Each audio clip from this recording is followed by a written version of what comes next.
இப்போ நம்ம பார்க்க போகிறது என்னன்னா வெடி கிடைக்கக்கூடிய பில்லிங் சாஃப்ட்வேர். சரிங்களா? ஸோ அதில் நீங்கள் ஹோல்சேல் பண்ணி ரீட்டைல் பண்ணுவீங்க. அதை எப்படி பண்ணணும் அப்படிங்கிறத உங்களுக்கு எக்ஸ்பிளனேஷன் கொடுக்குறேன். ரைட்டுங்களா? ஸோ வெடி கிடைக்கக்கூடிய சாஃப்ட்வேர். ஸோ உங்களோட யூசர் நேம் அட்மின் அப்படிங்கிறது உங்களோட யூசர் நேம். சரிங்களா? ஸோ இது வந்து நீங்கள் எத்தனை பேர் இருந்தாலும் உங்கள் ஸ்டாஃப் வேலை பார்க்குறாங்களே அவங்களோட டேட்டாவும் நீங்கள் சேர்த்து மெயின்டைன் பண்ணிக்கலாம். எத்தனை பேர் வேணும்னு அந்தந்த அவங்கவுங்க யார் யார் லாகின் பண்ணுறாங்க அப்படிங்கிற ட்ராக்கிங்காக. சரிங்களா? ரைட். ஃபர்ஸ்ட் இடத்துல நம்மளோட ப்ராடக்ட் கிரியேட் பண்ணுறது, ஐட்டம் கிரியேஷன். சரிங்களா? நம்ம கிட்ட என்னென்ன ஐட்டம்ஸ் இருக்குது அப்படிங்கிறத ஆட் பண்ணுறதுக்காக. இப்போ நம்ம வச்சிருக்கிறது வந்து ஃப்ளவர் பாட் வச்சுருக்கோம்னா இப்போ ஃப்ளவர் பாட் மீடியம் அப்படின்னு ஒன்று இருந்துச்சுன்னா மீடியம் அப்படிங்கிறது நான் ஆட் பண்ணிக்கிறேன். சரிங்களா? மீடியம். சரிங்களா? இது கேட்டகரி அப்படிங்கிறது ஃப்ளவர் பாட் அப்படிங்கிறது நம்மளோட கேட்டகரி. ஸோ வாங்குறது பாக்ஸாக வைக்கிறேன்னா பீசஸாக வைக்கிறேன்னா பாக்ஸஸாக வைக்கிறேன். சரிங்களா? அதோட டேக்ஸ் எவ்வளவு, அதோட ஹச்எஸ்என் கோட் என்ன. சரிங்களா? என்ன ரேட்டுக்கு நான் வாங்குறேன், ஒரு ஃப்ளவர் பாட் அப்படிங்கிறது நான் வாங்குற ரேட் எக்ஸாம்பிளுக்கு 100 ரூபா. சரிங்களா? ரைட். இப்போ இதில் வந்து 2 ரேட் வரும். ஸோ ஜிஎஸ்டியோட சேர்த்து வரும், இது ஜிஎஸ்டி இல்லாமல்.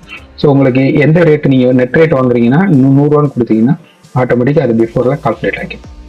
எம்ஆர்பி அப்படிங்கிறது அந்த ப்ராடக்ட்ல என்ன எம்ஆர்பி இருக்கு, 200 ரூபா இருக்கும். நான் என்ன விலைக்கு விற்கிறேன். இப்போ எக்ஸாம்பிளுக்கு நம்ம விற்கிறத வந்து 100 ரூபாய்க்கு வாங்குறோம். 100 ரூபாய்க்கு வாங்கும்போது 120 ரூபா அப்படிங்கிறது ரீட்டைல் ரேட்டா இருக்கும், 150 ரூபா அப்படிங்கிறது ஹோல்சேல் ரேட்டா இருக்கும். ஸோ நீங்க 2 ரேட்டை ஹேண்டில் பண்ணிக்க முடியும். ஓகேங்களா? ஸோ ஒரு ஐட்டம் ஏற்றும் போது அந்த ஐட்டம் அதோட டீட்டெயில் எல்லாமே ப்ராப்பராக நம்ம அடிச்சு உள்ள கொடுத்துட்டு ஜஸ்ட் சேவ். சரிங்களா? ஸோ நான் ஏற்கனவே ஒரு சாம்பிளுக்காக ஒரு நிறைய ஐட்டம்ஸ் ஆட் பண்ணி வச்சிருக்கேன். ஸோ ஜஸ்ட் பார்த்துட்டு உங்களுக்கு வியூ பண்ணணும்னா வியூன்னு கொடுத்துட்டீங்கன்னா நீங்க என்னென்ன ஐட்டம்ஸ் ஏற்றிருக்கீங்க அப்படிங்கிறது உங்களுக்கு டீட்டெயில் வந்து. சரிங்களா? ஸோ ஐட்டத்தோட பேரு என்ன கேட்டகரி ஒவ்வொரு ஐட்டமா,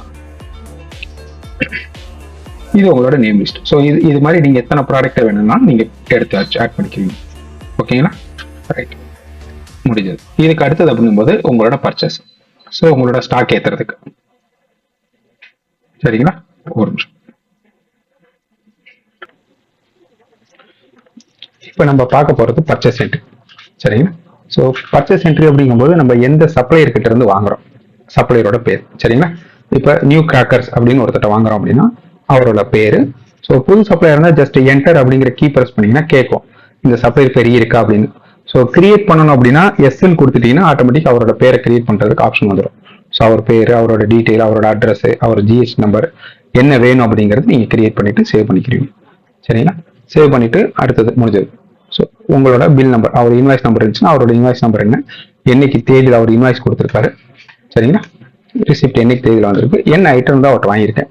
இப்போ எக்ஸாம்பிள் சரிங்களா 10 CM அப்படின்னு வாங்கியிருக்கேன். எத்தனை பீஸ் வாங்கியிருக்கேன், ஒரு 50 பீஸ் வாங்கியிருக்கேன். சரிங்களா? அடுத்த ஐட்டம் என்ன வாங்கியிருக்கேன், 10 CM கலர். சரிங்களா? அது ஒரு 100 வாங்கியிருக்கேன். சரிங்க. நான் என்ன பீஸ் வாங்குறேன்னா ஜஸ்ட் அந்த பீஸை மட்டும் நான் என்ட்ரி போடுற மாதிரி இருக்கும். ரைட்டுங்களா? இப்போ எனக்கு பேர் வேணும்னா 12 CM அப்படின்னு அடிச்சேன்னா அந்த பேர் ரிலேட்டடா என்னென்ன இருக்குங்கிறது வந்துடும். நான் எது வேணுமோ அதை நான் சூஸ் பண்ணிக்கிறேன். சரிங்களா? ஸோ என்னோட இன்வார்ட் என்ட்ரி, என்னோட ஸ்டாக் என்ன வந்திருக்கு அப்படிங்கிறத ப்ராப்பராக அடிச்சிருவேன். அடிக்கும் போது உங்களுக்கு அமௌண்ட் என்னன்னு வந்துடும், அதோட ஜிஎஸ்டி அமௌண்ட் தனியாக வந்துடும். ஸோ நெட் டோட்டல் அப்படிங்கிறது எவ்வளோ பில்லோட வேல்யூ என்னங்கிறது உங்களுக்கு டேலி ஆகிடும். ஸோ டேலி பண்ணிட்டு ஜஸ்ட் சேவ் அப்படின்னு கொடுத்துட்டீங்கன்னா ஆட்டோமேட்டிக்காக ஸ்டாக் ஏறிடும், உங்களோட சப்ளையரோட பாக்கியும் ஏறிடும். சரிங்களா? இப்போ என்னோட ஸ்டாக்கோட டீட்டெயில், என்ன ஸ்டாக் ஏற்றிருக்கீங்க அப்படிங்கிறது நான் பர்ச்சேஸ் ஏற்றிட்டேன் அப்படின்னா ஆட்டோமேட்டிக்காக அதோட ஸ்டாக் அப்படிங்கிறது எனக்கு காமிச்சிடும். சரிங்களா? அடுத்தது அப்படிங்கிறது என்னோட பில்லிங். இப்போ பில்லிங் வந்து அதுக்கப்புறம் அடுத்து ஒவ்வொன்றா வந்துடுறேன். ஸோ என்னோட பில்லிங். சரிங்க. இது நான் யாருக்கு விற்கிறேன், அவங்க பேர். இப்போ எக்ஸாம்பிள் வந்து இதுல 2 வேலை பண்ணுவோம். ஒன்று ஹோல்சேலுக்கு ரெகுலராக கடன் கொடுத்து ஏதாவது பில்லு போடும், அப்படி இல்லைன்னா ரீட்டைல் கஸ்டமர் ஜஸ்ட் வந்து ஸ்பாட்ல மட்டும் வாங்கிட்டு போற மாதிரி இருக்கும். ஸோ 2 டைப் ஆஃப் பில்லிங் அப்படிங்கிறது இருக்கும். ஸோ உங்களுக்கு ரெகுலராக கடன் வாங்குவோம் அப்படிங்கிற மாதிரி இருந்துச்சுன்னா அவங்க பேரு லெஜர் எல்லாமே கிரியேட் பண்ணிட்டு சேவ் பண்ணிட்டு வர மாதிரி இருக்கும். அப்படி இல்லை ஜஸ்ட் ஸ்பாட்ல மட்டும் வராரு அப்படின்னா அவருக்கு நார்மலா கேஷ் பில் கொடுத்துட்டு அனுப்பிச்சுடுற மாதிரி இருக்கும். சரிங்களா? ஃபர்ஸ்ட் பேசிக்கா வந்து ஒரு கிரெடிட் கஸ்டமர், ஒரு ரெகுலர் கஸ்டமர் வராருன்னா அவரோட பேர். இப்போ எக்ஸாம்பிளுக்கு வந்து இப்ப செல்வம் கிராக்கர்ஸ் அப்படின்னு ஒரு கடை வராங்க. சரிங்களா? ஸோ உங்களுக்கு புது கஸ்டமர் தான் கேட்கும், இந்த பேர் ஆட் பண்ணுவான்னு கேட்கும். எஸ்ன்னு கொடுத்துட்டீங்கன்னா ஆட்டோமேட்டிக்கா அந்த ஆப்ஷன்ஸ் அவரோட டீட்டெயில் எல்லாமே நீங்க வாங்குற மாதிரி இருக்கும். அவர் டீட்டெயில் எல்லாம் அடிச்சு முடிச்சு சேவ் பண்ணிடும். சரிங்களா? ரைட். சேவ் பண்ணிட்டு என்ன ஐட்டம் விற்கிறேன், 10 CM அப்படின்னா 10 CM ஜஸ்ட் சூஸ் பண்ண போறீங்க. எத்தனை பீஸ் விற்கிறேன், 5 பீஸ் விற்கிறீங்கன்னா 5 பீஸ்.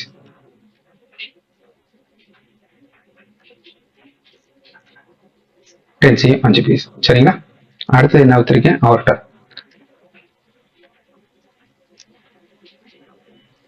கலர் அப்படின்னா கலர். சரிங்களா? அது ஒரு 10 பீஸ் வைக்கிறேன்னா 10 பீஸ். ஸோ என்னோட வேலை இவ்வளவுதான். கொடுத்துட்டு ஜஸ்ட் சேவ் அப்படின்னு கொடுத்துட்டேன் அப்படின்னா ஆட்டோமேட்டிக்கா சேவ் ஆயிரும். சேவ் ஆனோடனே உங்களுக்கு பிரிண்ட் அவுட் அப்படிங்கிற விஷயம் வந்துடும். சரிங்களா? பிரிண்ட் அவுட் அப்படிங்கிறது நான் வச்சிருக்க நார்மல் ஃபார்மெட். உங்களுக்கு எந்த டைப்ல வேணும் அப்படின்னு கேட்குறீங்களோ அதே மாதிரி ரெடி பண்ணி கொடுத்துரும். ஸோ இதில் ஆட்டோமேட்டிக்கா ஜிஎஸ்டி எல்லாமே ப்ராப்பராக புரிஞ்சிடும். உங்களுக்கு நெட் டோட்டல் அப்படிங்கிற விஷயம் தெளிவாக வந்துடும். சரிங்களா? ஸோ பில்லிங் இதே ஒருத்தர் சின்ன கேஷ் கஸ்டமர் வராரு, அவர் பேர் மட்டும் போட்டு அடிக்கணும் அப்படின்னாலும், இப்போ அவர் பேர் என்ன மணி அப்படின்னா மணி பேர் கேட்கும், ஆட் பண்ண வேண்டாம், நோன் கொடுத்துருவேன். சரிங்களா? டிஃபால்ட்டா கேஷ் அப்படிங்கிற மாதிரி அதோட பேமெண்ட் மோடு மாறிடும். சரிங்களா? ரைட். இப்போ என்ன ஐட்டம் போடுறேங்க அதே தான். 10 cmனா 10 cmல வந்து ஒரு 3 பீஸ் மட்டும் வாங்கிட்டு போறாரு. சரிங்களா? அடுத்த ஐட்டம் பண்ணும்போது கலர்ல வந்து ஒரு 5 பீஸ் வாங்குறாரு. 12 cmல என்ன ரேட் வாங்குறாரோ வேணுங்கிறது. ஸோ வாங்கிட்டாரு அப்படின்னா ஜஸ்ட் அதே மாதிரி தான் நார்மலாக சேவ் கொடுத்ததுன்னா இந்த பில் ஆட்டோமேட்டிக்காக கேஷ் பில்ல ஸ்டோர் ஆயிரும். உங்களுக்கு ப்ராப்பரான பில்லிங் அப்படிங்கிற விஷயம் வந்துடும். சரிங்களா? ரைட். இப்போ இது உங்களோட பில்லிங். இப்போ இதை பேஸ் பண்ணும்போது உங்களோட ஸ்டாக் என்னப்பா இருக்குன்னு கேட்டீங்கன்னா ஸ்டாக். ஸோ உங்களோட பர்ச்சேஸ் என்ன பண்ணிருக்கீங்க, என்ன வித்திருக்கீங்க, எவ்வளவு பேலன்ஸ் ஸ்டாக் இருக்கு. சரிங்களா? ரைட். இதுக்கு அடுத்தது பண்ணும்போது இது 2 வேலை முடிஞ்சது. இதுக்கு அடுத்து 2 வேலை நடக்கும். நம்மளோட 3 விஷயங்கள் நடக்கும். உங்களோட சப்ளையர் யார் யார் இருக்கீங்க அப்படிங்கிறது அவங்களுக்கு பேமெண்ட் அப்படிங்கிறது கொடுக்கணும். ஏன்னா நம்ம பொருள் வாங்கியிருக்கோம், அவங்களுக்கு பேமெண்ட்டை கொடுக்கணும். 2வது வந்து உங்களோட கடன் நீங்க கொடுத்துருப்பீங்க, அவங்கள்ட்ட இருந்து ரிட்டர்ன் உங்களுக்கு வரும் 2வது. 3வது உங்களோட செலவு, வரவு செலவு, நீங்க எக்ஸ்பென்சஸ் என்ன பண்றீங்க அப்படிங்கிற விஷயத்துக்காக. சரி,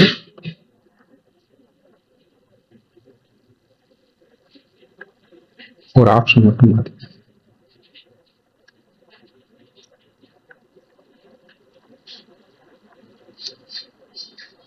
சரி, இந்த 3 விஷயங்கள் இருக்கு, அதை மட்டும் நான் எக்ஸ்பிளனேஷன் திரும்ப கொடுக்குறேன்.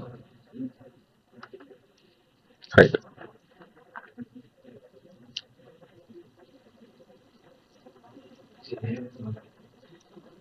இப்போ முதல் விஷயம், நம்ம சப்ளையர்கிட்ட பில்லு வாங்கியிருப்போம், அவருக்கு பேமெண்ட் கொடுக்கணும் அப்படின்னும் போது என்னோட சப்ளையர் பேமெண்ட். சரிங்களா? ஸோ உள்ள கிளிக் பண்ணேன்னா உள்ள போகும். ரொம்ப சிம்பிள். அமௌண்ட் வந்து கேஷாக கொடுக்குறீங்க, பேங்க் கொடுக்குறீங்க. கேஷ் அப்படின்னும் ஜஸ்ட் செலக்ட் ஆயிரும், என்ன அமௌண்ட் கொடுக்க போறீங்க. சரிங்களா? யாருக்கு அப்படின்னும் போது நம்மளோட இப்போ நியூ சப்ளையர் அப்படின்னா நியூ கிராக்கர்ஸ்னு ஒரு ஆளுக்கு போட்டேன், அவருக்கு அப்படின்னும் போது 12,000 பாக்கி இருக்கு. ஸோ நான் எவ்வளோ தரேன், நான் எக்ஸாம்பிளுக்காக 100 ரூபாய். சரிங்களா? பேமெண்ட் அப்படின்னு நான் போட்டுக்கிறேன். அவ்வளோதான், சிம்பிள். ஸோ நான் அவர்கிட்ட வாங்கியிருக்கேன், 12,000 சரக்கு வாங்கியிருக்கேன், 100 ரூபா அவருக்கு நான் பேமெண்ட் தரேன். அவ்வளோதான். கொடுத்துட்டு ஜஸ்ட் சேவ்னு கொடுத்துட்டேன்னா சேவ் ஆயிடும், முடிஞ்சு. இதுக்கு தேவைன்னா வவுச்சர் வேணும்னா வவுச்சர் நீங்க எடுத்துக்கலாம், வவுச்சர் பிரிண்ட் அவுட்டும் வந்துடும். சரிங்க, ஓகே. ஸோ இது முடிஞ்சது. இது வந்து உங்களுக்கு செலவு எப்படின்னா வரவு, யார் ரூபா கொடுத்துருக்காங்க அப்படிங்கிறது. ரைட்டுங்களா? அதுக்கு அடுத்து வந்து நீங்க கடன் கொடுத்துருக்கீங்க. சரிங்களா? நம்ம கடன் கொடுத்தோம்ல ஒரு ஆளுக்கு, அவருக்கு பேர்ல பில்லு வந்தது அப்படின்னா யார் பேர்ல, செல்வம் அப்படின்ற பேர்ல போட்டிருந்தோம். செல்வம் கிராக்கர் அப்படிங்கிற பேர்ல கிரெடிட் போட்டிருந்தோம். ஸோ செல்வம் கிராக்கர் பேர்ல எவ்வளவு பண்ணும்போது 535 ரூபாய் பாக்கி இருக்கு. அவர் ரூபா தராரு, எவ்வளவு தராரு, ஒரு 300 ரூபாய் தராரு அப்படின்னா ஒரு எக்ஸாம்பிளுக்கு. சரிங்களா? 300 ருபீஸ் தராரு. சரிங்களா? Payment received. சரிங்களா? ரிசீவ்டு. ஸோ அவர் பேரை போட்டுட்டு நான் ஜஸ்ட் நார்மலா கொடுத்துட்டு சேவ் பண்ணிடுறேன். சரிங்களா? ஸோ இதுக்கும் அதே மாதிரி பிரிண்ட் வேணும்னா வவுச்சர் பிரிண்ட் வரும், வவுச்சர் பிரிண்ட் வேணும்னா நீங்க ஹேண்டில் பண்ணி யூஸ் பண்ணிக்கலாம். ஓகே. ஸோ என்னப்பா இன்னைக்கு நடந்திருக்கு அப்படிங்கும்போது என்னோட டே புக் ரிப்போர்ட்டு இன்னைக்கு ஜஸ்ட் வியூ கொடுத்தேன் அப்படின்னா இன்னைக்கு மொத்த சேல்ஸ் அப்படிங்கும்போது 2 சேல்ஸ், கேஷ் சேல்ஸ் அப்படிங்கிறது 514 ரூபா, என்னோட கிரெடிட் சேல்ஸ்ங்கிறது 535 ரூபா. மொத்தம் எனக்கு வந்த வருமானம் 1000 ரூபா வந்து என்னோட சேல்ஸ் ஆயிருக்கு. ரைட்டுங்களா? ரைட். அதுல வந்து நியூ இவருக்கு வந்து கிராக்கர்ஸ், இது வந்து ஒன்லி இந்த பேமெண்ட் ரிசிப்ட் அப்படிங்கிறது என்னோட கேஷ் ரிலேட்டடா இருக்கிறது மட்டும்தான் வரும். இதுல நியூ பேமெண்ட், நியூ சப்ளையருக்கு 100 ரூபா கொடுத்துருக்கேன். இதுக்கு அடுத்து நான் ஒரு தட்டு 300 ரூபா வாங்கியிருக்கேன். என் கையில வந்து 714 ரூபா கையில கேஷ் இருக்கு. ஸோ என்னோட டெய்லி கேஷ் என்ன அப்படிங்கிறது நீங்க ஈஸியா பாத்துக்கிறீங்க. இந்த டே டு டே கேஷ் வந்து அடுத்த நாள் காலையில ஆட்டோமேட்டிக்கா இந்த 714 ரூபா கேரி ஓவர் ஆயிடும். ஸோ உங்களுக்கு நாளை காலையில ஓப்பனிங் பார்க்கும்போது இந்த கேஷ் வந்து உங்க கையில இருக்க மாதிரி இருக்கும். சரிங்களா? ரைட். இது அடுத்து வந்து நம்மளோட எக்ஸ்பென்சஸ், செலவு பண்றது. சரி, நம்ம யாருக்கு செலவு பண்றோம், என்ன செலவு, சேம் அதே மாதிரி தான் என்ன செலவு பண்றோம். இப்போ எக்ஸாம்பிளுக்கு டீ எக்ஸ்பென்சஸ் அப்படின்னு அடிக்கிறீங்கன்னா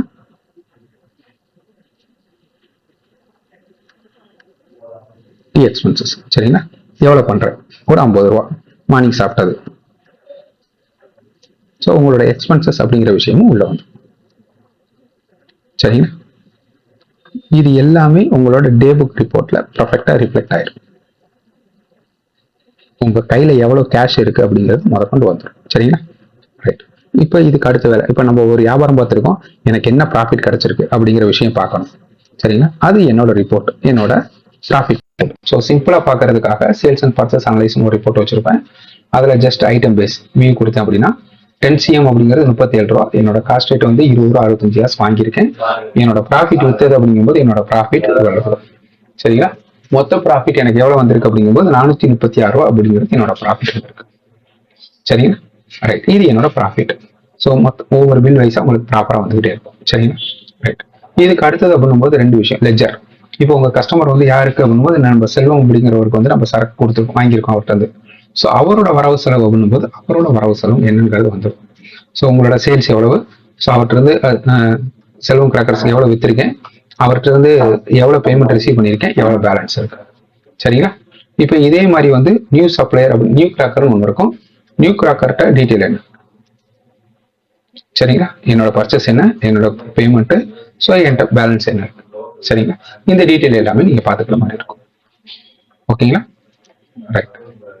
இதுக்கு அடுத்து உங்களோட GST report. So GST report அப்படிங்கும்போது இந்த மாசத்துக்கு என்ன நடந்திருக்கு அப்படிங்கிறத கம்ப்ளீட் அனலைசிங்கா நீங்க எடுத்துக்கிற மாதிரி இருக்கும். ஜஸ்ட் வியூ கொடுத்தா போதும், மொத்தம் உங்களோட பர்ச்சேஸ்ல இருந்து எல்லாமே வந்துடும்.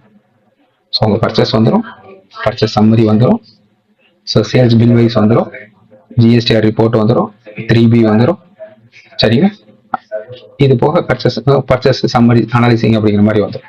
ஸோ இவ்வளவு ரிப்போர்ட் இருக்கும். இந்த ஒரே ரிப்போர்ட்ல உங்களுக்கு மொத்தமா இருக்கும் டாக்குமெண்ட் வைஸ், B2B வைஸ் எல்லாமே தனித்தனியா இருக்கும். சரிங்களா. ஓகே. ஸோ இது வந்து பேசிக்கா நம்ம ஃப்ளோல இருக்கிறது. ஸோ உங்களுக்கு வேற ஏதாவது சந்தேகங்கள் இருந்துச்சுன்னா இன்னும் கால் பண்ணுங்க, மீதி ஃபர்தர் டெமோ உங்களுக்கு கொடுப்பேன். சரிங்களா. Okay, thank you. இது சாரி உங்களுக்கு மீனா சொல்ல மாட்டேன், இது சேல்ஸ் டீடைல் ரிப்போர்ட். இந்த சேல்ஸ் ரிப்போர்ட்ல எப்படி வேணாலும் நீங்க பாத்துக்கலாம். ஐட்டம் வைஸ் என்னென்ன சேல்ஸ் ஆயிருக்கு, என்னென்ன பில் வைஸ் சேல்ஸ் ஆயிருக்கு, கஸ்டமர் பில் வைஸ் ரிப்போர்ட் என்ன, ஜிஎஸ்டி ரிப்போர்ட் என்ன, எப்படி வேணாலும் நீங்க பாத்துக்கலாம். சரிங்களா. ஸோ இன்னும் கொஞ்சம் ஃபர்தர் டீடைல் வேணும்னா கூப்பிடுங்க, நான் உங்களுக்கு என்னங்கிறத ஃபர்தர் எக்ஸ்பிளனேஷன் கொடுக்குறேன். தேங்க்யூ.